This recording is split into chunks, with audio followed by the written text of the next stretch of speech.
Bienvenue dans le débat de France 24. Il vient de présider son dernier Conseil des ministres en Italie. Matteo Renzi est en ce moment même au Palais du Quirinal, la présidence italienne, pour remettre sa démission au chef de l'État après son échec hier au référendum. Ironie du sort, c'est en voulant réformer les institutions pour mettre un terme à l'instabilité gouvernementale chronique qu'il chute à son tour. On en parle avec à mes côtés Sylvain Kahn. Bonjour. Vous êtes professeur de géopolitique de l'Europe à Sciences Po Paris. Et pour débattre avec vous en duplex de Bruxelles, Jean Quatremer, correspondant Europe du journal Libération. Bonjour Jean Quatremer. D'abord la réforme peut-être qui a fait chuter Matteo Renzi. Jean Quatremer, cette réforme de la Constitution, elle était nécessaire pour l'Italie ? Elle était nécessaire, absolument, mais manifestement, ce qu'a fait Matteo Renzi, c'est de mélanger un certain nombre de réformes dont certaines posaient problème. Moi, j'ai vu des gens qui étaient pourtant proches de Matteo Renzi, qui étaient en faveur d'une réforme constitutionnelle et qui ont appelé à voter non, tout simplement parce que la loi électorale mélangée à la réforme institutionnelle et constitutionnelle posait d'énormes problèmes et risquait de concentrer les pouvoirs entre les mains du chef du gouvernement. Et donc, ça explique en grande partie l'échec de Matteo Renzi. Oui, Sylvain Kahn, il y a eu une défiance à l'égard, une méfiance ou une défiance en fait à l'égard de Matteo Renzi ? Je crois que, comme bien souvent, quand on organise un référendum dans un pays démocratique européen depuis une quinzaine d'années, les électeurs n'ont pas tant répondu à la question posée qu'ils n'en ont profité pour congédier celui qui posait la question. Oui. Et me semble-t-il, Matteo Renzi a pris une stratégie très risquée, qui a consisté à dire tout de suite cette réforme est très importante et donc si vous votez non, je démissionnerai. Alors quand on fait ça, évidemment, c'est la porte ouverte à faire monter le vote non pour additionner les mécontentements. Voilà, c'est tout. C'est une occasion manquée. Oui et non, c'est-à-dire que si vous le permettez, moi, je serais un tout petit peu plus nuancé que vous s'agissant de ce que vous avez nommé l'instabilité chronique en Italie. Parce qu'en vérité, c'est quelque chose qui a été très, très vrai, on va dire, au XXe siècle jusqu'au début des années 90. Si vous regardez... Jusqu'à Berlusconi, quoi. Et déjà, même... Bettino Craxi, même avec Craxi. Giulio Andreotti, et puis Berlusconi. Mais voilà. Pour les autres, c'est vraiment des mandats très courts. Oui, non, même Prodi, il est revenu 2 fois. Renzi, il était là depuis 1000 jours. Donc, en réalité, alors, je sais que les spécialistes de la vie politique italienne m'ont expliqué par A plus B qu'ils n'avaient pas le choix puisque le Parlement italien n'avait pas voté cette réforme. Donc, pour la faire passer, il fallait absolument qu'il passe par un référendum. Ok, mais même s'il faisait ça, il n'était pas obligé de dire si le non l'emporte, je m'en vais. À mon avis, il a péché par orgueil. On est en ligne justement avec un député du Parti démocrate de Matteo Renzi, Roberto Kociancic. Bonjour. Oui, bonjour, bonsoir. Merci beaucoup d'être avec nous. Aujourd'hui, quelle est votre réaction ? On imagine que vous êtes triste. Est-ce que vous êtes triste pour votre gouvernement, pour celui de Matteo Renzi, ou est-ce que vous êtes triste pour cette réforme et qui, pour vous, peut-être aurait dû passer ? Quel est votre sentiment ? Oui, évidemment, je suis triste car j'ai fait de la campagne en faveur du oui pour la réforme. Donc, qu'est-ce qui vous attriste le plus, finalement ? Non, mais écoutez, je suis toujours optimiste. Je pense qu'il y aura des autres occasions, mais nous avons manqué une très belle occasion pour moderniser notre pays et pour faire un pas en avant vers un pays plus stable, qui c'est ce qui, je pense, c'est ce qui manque à l'Italie. C'est que nous n'avons jamais eu une véritable possibilité de gouverner pour 5 ans, la durée d'une législature, notre pays. C'est ça la question. Et en effet, nous allons avoir un 4e gouvernement dans cette législature sur 3 ans et demi qu'il a commencé. Est-ce que Matteo Renzi a eu raison, d'après vous, de personnaliser à ce point le référendum et donc d'attacher sa réforme à sa propre personne ? Mais c'était normal, en effet, c'était quelque chose, je crois que vous avez eu quelque chose pareil avec De Gaulle il y a quelques temps. Une réforme si importante ne peut pas échapper de certaine personnalisation. C'était le gouvernement qui avait présenté ce projet, c'est le gouvernement qui avait mis toute sa crédibilité de réformer, de moderniser le pays Et même si Matteo Renzi n'avait pas lié son destin politique à cette réforme, ce seraient été les autres partis politiques qui auraient demandé en tout cas de démissionner en cas d'échec. Donc je crois que c'était normal, c'était un facteur de transparence, de responsabilité, de dire si je gagne, je continue, si je perds, je quitte. Vous êtes inquiet pour le futur immédiat de votre pays? On a vu un parti notamment s'illustrer dans cette campagne, le mouvement 5 étoiles. C'est demain le mouvement qui pourrait remporter les élections au cas où les Italiens étaient amenés à nouveau à voter? Il y a un risque de ce côté. Moi, je crois que le mouvement 5 étoiles n'est pas prêt pour gouverner le pays. Et ils ne sont même pas prêts pour gouverner les villes où ils ont gagné. Ils sont trop jeunes comme mouvement politique et donc moi je pense que ce ne serait pas bien pour l'Italie ni pour l'Europe s'ils arrivent au pouvoir. Mais je ne pense pas que la plupart des citoyens italiens sont disponibles à leur permettre d'arriver déjà à Palazzo Chigi, au palais du gouvernement. Je crois que c'est un signe de mécontentement qu'ils ont montré, les électeurs, envers la politique en général. Les réformes ont été trop dures? Peut-être aussi les réformes. Les réformes ont été trop dures? Vous êtes allé trop loin dans l'austérité?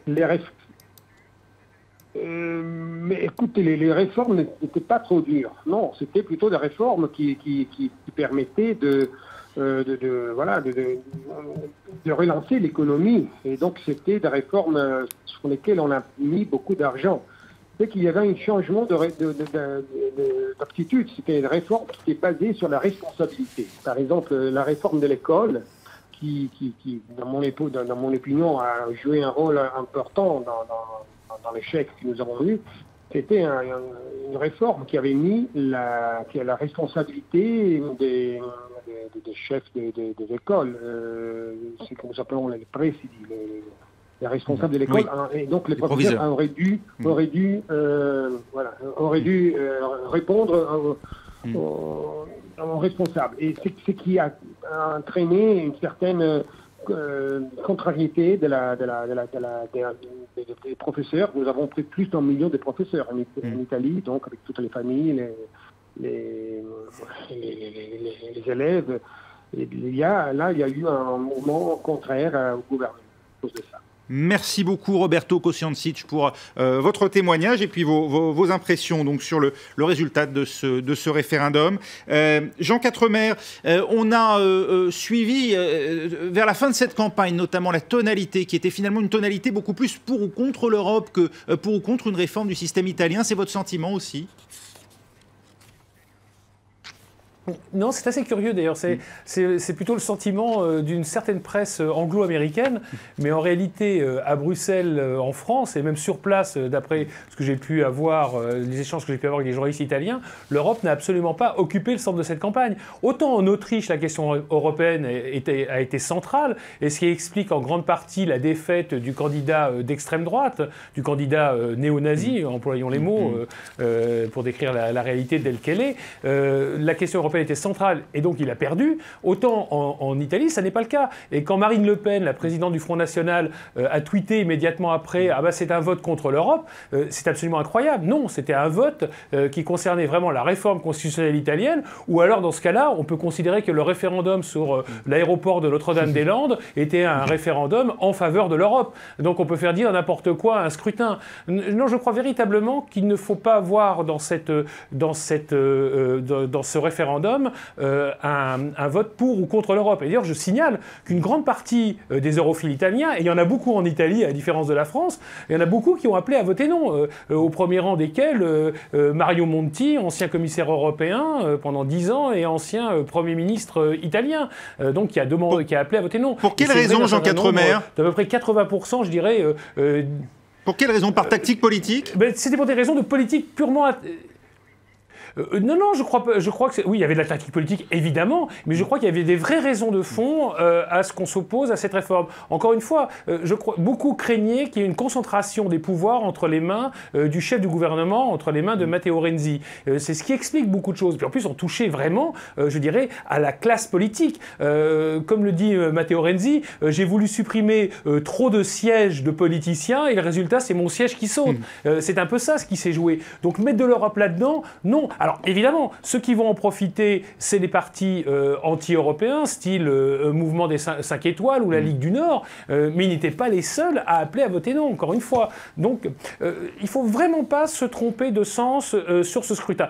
Néanmoins, et ça c'est vrai, il est clair qu'aujourd'hui, gagner un référendum dans les circonstances économiques actuelles, c'est devenu extrêmement dur. Au fond, le seul moyen qu'on a de gagner un référendum aujourd'hui en Europe, c'est un référendum à la grecque. C'est-à-dire convoquer les électeurs sur une question et que le gouvernement appelle à voter non. Les gens adorent voter non, mais voter positivement, manifestement, aujourd'hui en Europe, c'est totalement impossible parce qu'il y a une véritable colère des citoyens européens à cause de la situation économique, une insatisfaction à l'égard de leur gouvernement et de la situation économique générale de l'Union européenne, et donc on manifeste, dès qu'on a la possibilité, son mécontentement, soit en votant non à un référendum, soit en votant pour des partis d'extrême droite ou d'extrême gauche europhobes. Sylvain Karen, il y avait vraiment une crainte d'une dérive autoritaire en Italie si cette réforme était allée à son terme ? Juste pour rebondir avec humour sur ce que vient de dire Jean Quatremer, sauf au Royaume-Uni où il s'agissait de voter oui au Brexit. Je m'entends parler. Et là, ça a marché. Ouais. Boum, boum. Une dérive autoritaire en Italie. Disons que il me semble que l'une des caractéristiques de Matteo Renzi, d'abord, il faut bien avoir en tête qu'on dit souvent de Matteo Renzi qu'il est arrivé au pouvoir sans avoir gagné les élections, par une espèce de révolution de palais. Bon, moi, par rapport à ça, je suis toujours face à Enrico Letta, qui était le précédent président du Conseil. Donc, en fait, il a poignardé Enrico Letta dans le dos, il l'a poussé vers la sortie. Il a depuis rejoint Sciences Po. Voilà. Enrico Letta. Exactement. Donc nous, à Sciences Po, si j'ose dire, on a récupéré Enrico Letta grâce à Matteo Renzi. Très bien, merci. Mais par rapport à ça, si vous voulez, alors, qu'est-ce qu'il faut dire pour Theresa May ? Theresa May, voilà, elle vient de devenir Premier ministre britannique parce que son prédécesseur, David Cameron, qui est du même parti, a démissionné. Que fallait-il dire pour John Major ? Parce que c'est pas le propre, finalement, des régimes parlementaires. Parlementaires, oui, bien sûr. Voilà, c'est le propre des régimes parlementaires. Le chef du parti devient automatiquement Premier ministre sans être élu par ses concitoyens. Donc, bon, à la limite, c'est enfin, je vais un peu exagérer, mais c'est presque un bon signe, j'allais dire, de vitalité des régimes parlementaires. Ouais. Alors après, on peut dire que les régimes parlementaires, c'est pas de la vraie démocratie, etc., etc. Bon, ça c'est le premier point. Le deuxième point, c'est que Matteo Renzi, en effet, un peu, me semble-t-il, comme l'avait fait Tony Blair, par exemple, au Royaume-Uni, a été tout à fait représentatif de ce mouvement qui caractérise les démocraties parlementaires européennes depuis, mettons, 15-20 ans. C'est-à-dire, effectivement, oui, il y a une tendance à la concentration du pouvoir entre les mains du chef de gouvernement. Oui. Voilà. Bon, alors nous, en France, on est habitués parce qu'il y a la Ve République, mais il faut bien voir que même en Allemagne, même au Royaume-Uni, le Premier ministre a plus de pouvoir depuis 15-20 ans. Il y a une espèce de tendance vers ça. Alors, comme le disait Jean Quatremer tout à l'heure, effectivement, il y a un certain nombre de grands leaders politiques italiens, y compris qui faisaient partie du même parti que Matteo Renzi, comme Massimo D'Alema, par exemple, qui, sauf erreur de ma part, lui-même était un ancien Premier ministre, qui, du coup, ont dit, ou ça a été dit, Mario Monti, qui ont dit « Attention, on ne veut pas de ça en Italie ». Bon, pourquoi pas ? Je pense en réalité que sur ce coup-là, Matteo Renzi paye quoi ? Paye le fait que, quand bien même, ne l'oublions pas, il a fait, ou son parti a fait, grâce à lui, 40% aux dernières élections européennes de 2014. Donc, d'accord, ok, il n'a pas gagné les élections législatives, mais à un moment donné, il faut quand même se rappeler, en 2014, tout le monde dit « Waouh, Renzi, c'est formidable, le seul leader de gauche qui peut rassembler 40% des voix, etc. etc. » La réforme du marché du travail, le fameux Jobs Act qui est cité Alors, les résultats mettent du temps à suivre. C'est-à-dire, le chômage est quand même toujours très élevé en Italie. On est à 11,2. C'est plus élevé qu'en France. Ça doit être le 4e ou le 5e plus mauvais chiffre en Europe. Comme ça a été rappelé par le député qui a appelé à voter oui, il y a eu cette réforme de l'éducation nationale nationale, comme toujours dans les pays du Sud, quand on fait une réforme de l'éducation nationale, eh ben, on se met à dos beaucoup de gens. Et puis, Matteo Renzi, oui, mais il avait une conception un peu personnelle du pouvoir. Certains disaient que c'était un Berlusconi de gauche, parce qu'il donnait des coups de menton, parce qu'il disait « je » tout le temps, parce qu'il utilisait les tweets, etc., etc. Bon, voilà, c'est un style aussi qui a été sanctionné. Et encore une fois, moi, je pense que Matteo Renzi a fait cette espèce de bourde très orgueilleuse de dire si le référendum, si c'est le non qui l'emporte, je démissionne. Rien ne l'obligeait à faire ça. Voilà. Bon, il a perdu. Et c'est quand même dommage, effectivement, parce que personne n'avait intérêt, me semble-t-il, du point de vue d'une certaine rationalité ou d'une certaine stabilité, parce qu'on n'a pas encore parlé des conséquences économiques c'est exactement l'exemple de Cameron, quand même, qui se fait élire contre toute attente, réélire à la tête du Royaume-Uni. Tout le monde salue la performance et qui, de lui-même, convoque un référendum que personne ne l'obligeait à convoquer, même si en Italie, effectivement, comme la réforme n'était pas passée par le Parlement. Bon, voilà. Mais maintenant, les conséquences économiques vont-elles être grandes? Le secteur bancaire italien est quand même très fragilisé. Il y a notamment une banque, Monte dei Paschi, qui a besoin de fonds publics. D'Europe. Et qui pourra entraîner le système financier vers le bas. C'est cette histoire des fameux 360 milliards d'euros de créances du système bancaire italien. Non remboursés. Ça fait quand même 20% du PIB de l'Italie. Et depuis quelques années, on a tous peur de ça. Bon, l'Italie a 130% à une dette publique qui est de 132% de son PIB. C'est le deuxième après la Grèce, juste avant le Portugal. Bon, voilà. Maintenant, est-ce que ça va vraiment entraîner une crise ou une chute? Tout dépend des investisseurs et de leur réaction à ce qui s'est passé hier. Oui, et donc ça va aussi un peu dépendre de la stabilité. Bon, on a déjà vu la Belgique sans vrai gouvernement pendant 500 jours. Ça, Jean Quatremer en parlera mieux que personne. On a déjà vu l'Espagne sans gouvernement politique pendant 9 mois. Bon, moi, je ne fais pas partie... Enfin, je pense qu'il ne faut pas... il faut faire attention aux prophéties autoréalisatrices. Hein. C'est pas sûr que la crise arrive parce que Matteo Renzi s'en va.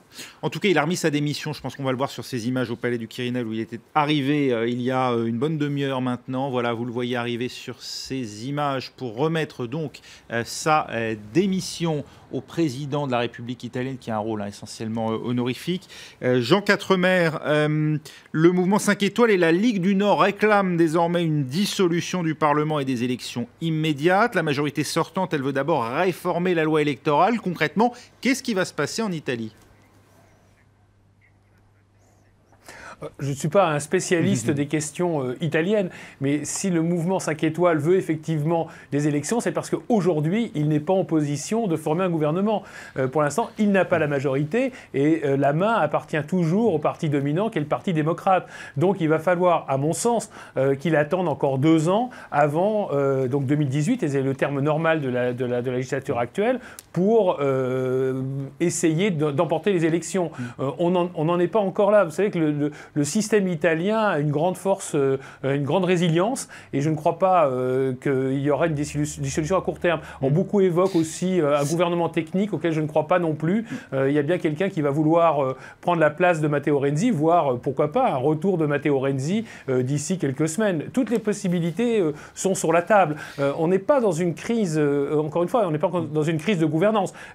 Voilà, il a perdu son référendum, il en tire les conséquences, chapeau. Jacques Chirac ne l'a pas fait en 2005, alors que quand même il a perdu un référendum, le référendum sur le traité constitutionnel européen dans lequel il s'était engagé lui-même personnellement, il est resté en place, ce qui à mon avis a aussi concouru énormément à l'affaiblissement de la démocratie française. Donc il faut quand même saluer le geste de Matteo Renzi, parce que beaucoup, avant sa démission, expliquaient qu'au dernier moment, il allait sans doute trouver une combinazione à l'italienne pour rester en place. Non, il s'en va, voilà. Donc peut-être qu'on le rappellera dans quelques mois si jamais on n'arrive pas à former un gouvernement. Et sur la crise éventuelle de la zone euro, même chose, il faut quand même se rappeler ce qui s'est passé au lendemain du Brexit. Le lendemain du Brexit, la livre sterling, elle a perdu 10% de sa valeur. Elle l'a toujours pas retrouvée d'ailleurs. Et les gens sont de plus en plus inquiets. Là, l'euro a légèrement chuté ce matin et ensuite a retrouvé son niveau du début de la semaine dernière. Même chose pour les taux d'intérêt italiens qui sont très légèrement tendus de 13 points de base, c'est-à-dire quasiment rien,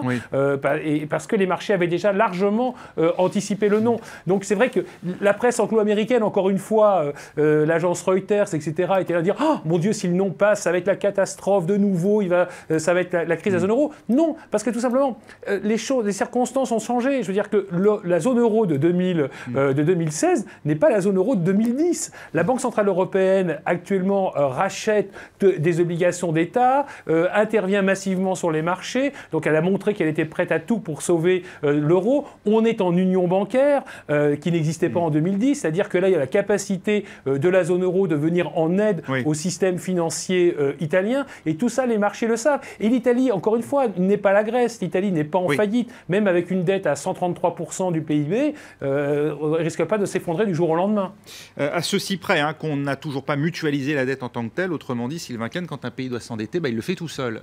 Et ça affaiblit quand même considérablement les pays individuellement. Ça fait qu'il y a quand même encore des maillons faibles, comme on dit.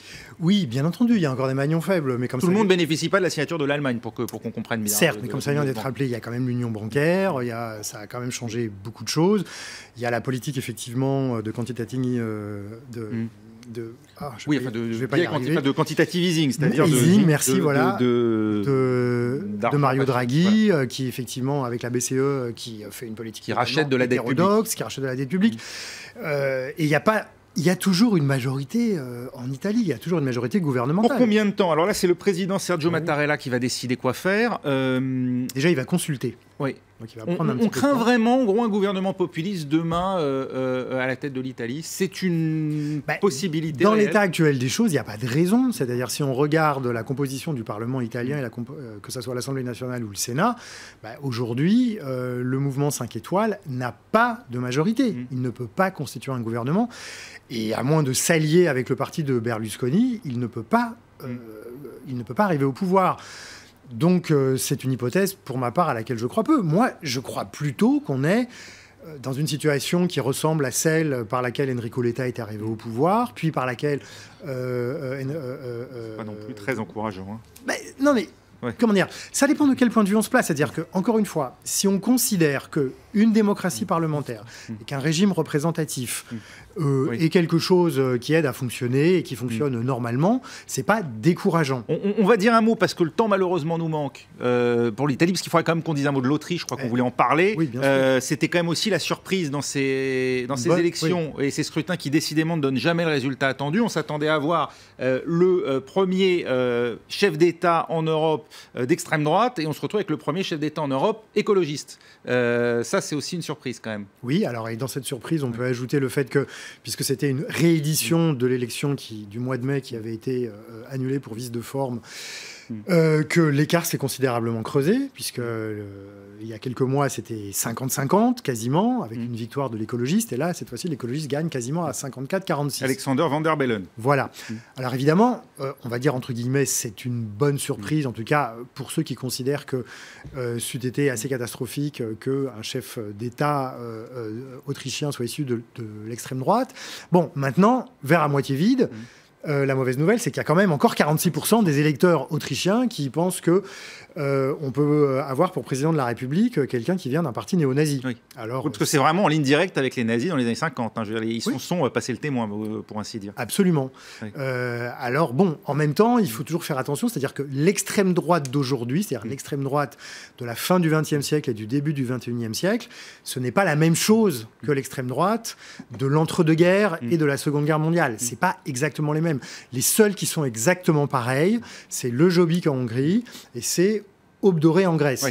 Voilà. Alors, du coup, il y a certains politistes qui expliquent que plutôt que de parler d'extrême droite, il faut parler de droite extrême. Mais c'est quand même un parti, effectivement, qui prend vraiment beaucoup de liberté avec l'état de droit, qui est très xénophobe, qui ne respecte pas tellement le parlementarisme, qui n'est pas pour le pluralisme. Enfin, voilà. Donc, c'est un parti dangereux pour les libertés publiques et pour la démocratie. C'est très clair. Jean Quatremer, votre réaction très rapidement, justement, à cette victoire d'Alexander Van der Bellen en Autriche? C'est exactement comme vous venez de le dire, c'est-à-dire que c'est une bonne nouvelle, mais en même temps, ce qui est inquiétant, c'est qu'on trouve encore quand même 46% des Autrichiens, et notamment des hommes autrichiens. C'est les hommes autrichiens qui ont fait le score. 56% des hommes ont voté en faveur du candidat néo-nazi, et 62% des femmes ont voté en faveur du candidat vert. Donc ça veut dire que le candidat vert, derrière lui, il a les conservateurs, les sociodémocrates et les verts, c'est-à-dire le reste de la classe politique. Donc c'est inquiétant, et notamment c'est inquiétant pour les élections législatives qui auront lieu d'ici 2 ans. Donc là, je crois que l'essentiel maintenant, c'est qu'il faut... Tout ça sont des signaux d'alarme, et il faut que collectivement en Europe, on change de logiciel et qu'on fasse collectivement une autre politique pour pouvoir répondre aux angoisses des peuples, à la fois l'angoisse économique en Italie, mais aussi la crise des migrants en Autriche, qui a joué beaucoup en faveur du candidat d'extrême droite. Il faut qu'on trouve collectivement une solution, parce que laisser les pays, chacun gérer ses problèmes de populisme, clairement, ce n'est pas la réponse. C'est collectivement qu'il faut trouver une réponse à ces populismes qui apparaissent partout, y compris en France, en Grande-Bretagne, aux Pays-Bas, etc. Merci beaucoup Jean Quatremer, merci également à Sylvain Kahn qui était à mes côtés. Juste un mot pour vous rappeler que, comme attendu, Manuel Valls s'est donc déclaré candidat à la présidence de la République via la primaire de la belle Alliance populaire, autrement dit le Parti socialiste et ses alliés. Déclaration faite il y a 1h30 maintenant depuis la mairie d'Évry, la ville que Manuel Valls a dirigée en tant que maire pendant un peu plus d'une dizaine d'années. Merci d'avoir été avec nous. À suivre dans un instant un nouveau journal sur France 24.